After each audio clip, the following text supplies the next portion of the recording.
बच्चियों का, और उन बच्चियों में से एक बच्ची ने रोते हुए अपनी माँ से कहा कि बहुत दर्द हो रहा है माँ, और जब माँ ने देखा उसके उस हिस्से को तो उसका कलेजा मुंह पर आ गया। तो मैं भूपेंद्र रावत, और आज मैं आपके साथ बात करूंगा कि देश के अंदर सबसे शांत प्रिय राज्य उत्तराखंड के पुरोला उत्तरकाशी में ऐसा क्या अनर्थ हो गया कि वहां पर पुरोला को, जहां डबल इंजन की सरकारों केंद्र से लेकर उत्तराखंड तक मुसलमान विहीन करने का षड्यंत्र किया जा रहा है। मैं आपको बताना चाहता हूं, वहां पर 26 मई का घटनाक्रम है। एक लड़की जिसे बताया, मेरी बात हुई वहां के एसओ के साथ, और एसओ से जब मैंने बात की तो उसने कहा कि वहां थोड़ा मंद बुद्धि की लड़की थी और जिसका अपहरण करने का प्रयास कर रहे थे कौन, उमैद और एक जितेंद्र सैनी, दोनों लड़के जो बिजनौर के हैं और दोनों दोस्त हैं। और फिर मैंने उसे पूछा कि ये तुमने सब दबाव में किया है, अपहरण कैसे हो सकता है? तो फिर उस एसएचओ का, ये अपना एसओ का बात था, एक तरीके से मंद बुद्धि, और मैंने ये धारा तो लगाई लेकिन मसला कुछ और तरफ जाने की योजना उनकी थी। लेकिन मैं ये कहना चाहता हूं, उमैद को और जितेंद्र को जो कानून सजा दे, हम पूरा देश स्वीकार करने के लिए तैयार है। एक देश का 140 करोड़ की आबादी में क्या हिंदू, क्या मुसलमान, सिख, ईसाई, जैन, पारसी, नास्तिक, आस्तिक, तमाम जो समझ रखते हैं देश के नागरिक, वो कहते हैं कानूनी तौर पर जो मर्जी सजा मिले, लेकिन एक लड़की के अपहरण का 363 का मामला 2 लोगों पर दर्ज होता है, जितेंद्र सैनी पर और उमैद जो मुस्लिम है इन पर, और वहां पर एकाएक क्या होता है, बजरंग दल, आरएसएस, बीजेपी के गुंडे पहुंचते हैं और मुसलमानों के लिए ऐलान कर दिया जाता है कि मुसलमान 15 तारीख तक पुरोला छोड़ दे, पंचायत का आयोजन किया जाएगा। और आज मेरी एसओ से बातचीत हुई, मैंने कहा कि भाई सार्वजनिक तौर पर पंचायत का आयोजन की धमकी दी जा रही है, कोई स्वामी दर्शन भारती अपने को कहता है, राकेश उत्तराखंडी कहता है, तो कहा कि हमने 153 ए के तहत और 505 के तहत मुकदमा दर्ज कर दिया। तो मैंने कहा गिरफ्तारी कब होगी? ये सो नहीं कहा गिरफ्तारी नहीं हो सकती है, ये सुप्रीम कोर्ट का वर्डिक्ट है। मतलब सुप्रीम कोर्ट ने कहा इस प्रकार की हिंसा करने का, जो धमकी देने का, इलाका खाली कराने का जो ऐलान करते हैं, क्योंकि जो पंचायत कर रहे हैं उन्होंने पोस्टर लगाए मुसलमानों की दुकानों पर चुन चुन करके, जिसमें कहा गया 15 तारीख तक आप इलाका खाली कर दें।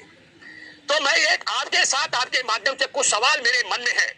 एक रमेश चंद्र शिक्षक है डूंगरपुर राजस्थान में, वो सरकारी विद्यालय का शिक्षक 8 से 12 साल की बच्चियों का यौन शोषण करता था। उन्हें स्कूल से अपनी गाड़ी में लेकर अपने घर पर और स्कूल के भी कमरों में यौन शोषण करता था।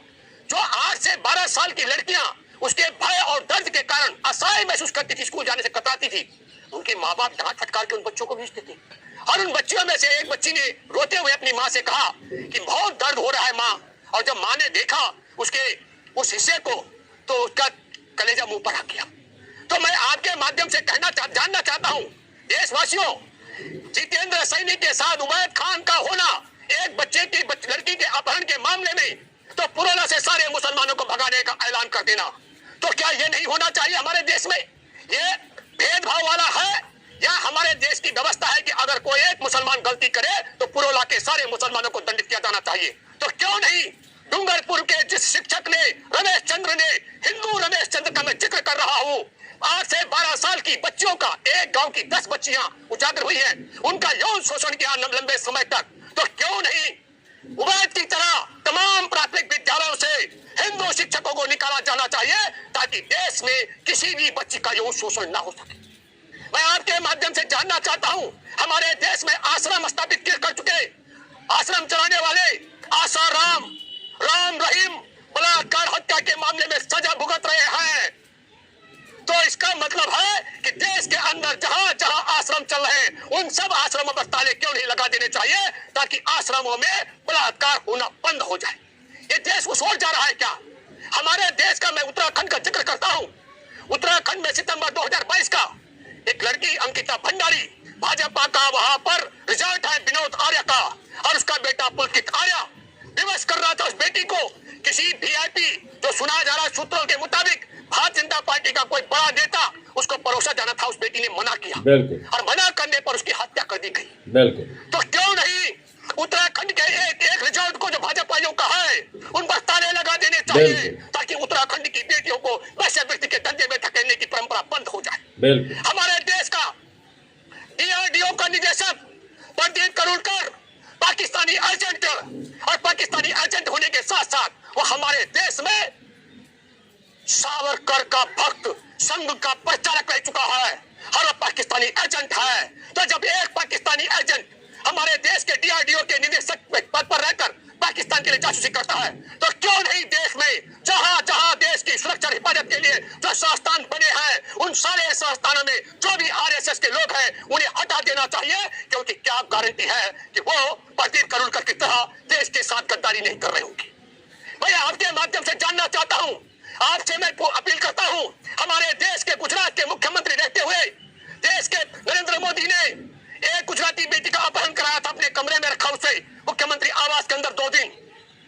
तो देश की बेटियों का क्या हिस्सा, क्या दशा होती होगी? तो देश के तमाम राज्यों से भाजपा के एक मुख्यमंत्री को पद से क्यों नहीं हटाया जाना चाहिए? ये सवाल मैं इसलिए कर रहा हूं। बड़ी बताओ, एक उवैद जितेंद्र आर्य के साथ शामिल होता है और तो सारे मुसलमानों को वहां से भगा देने का ऐलान होता है, और डबल इंजन की सरकार है। और डबल इंजन की सरकार जो कहती है कि हमारा देश लोकतंत्र की जननी है, ऐसी जननी मैं आपको बताना चाहता हूं। 15 तारीख को पंचायत की बात मैंने पूछा यशो को, पुरोला के। यशो ने कहा कि पंचायत के लिए कोई अनुमति नहीं मांगी गई है। मतलब आपको बताता हूं, यशो को भी यह जानकारी नहीं है, पर जो देशवासी सुने मुझे, धारा 153A और धारा 505 के तहत जो अपराधी बुक होता है, जिसके खिलाफ मुकदमा दर्ज होता है, क्या सच में सुप्रीम कोर्ट, ऐसे सुप्रीम कोर्ट में बैठे जज ऐसा हल्का स्टेटमेंट या ऐसा आदेश दे सकते हैं, हल्का आदेश जिससे देश में नफरत फैलाने वालों को खुली छूट हो? यशो कहता है उन्हें गिरफ्तार नहीं किया जाना चाहिए। तो दोस्तों,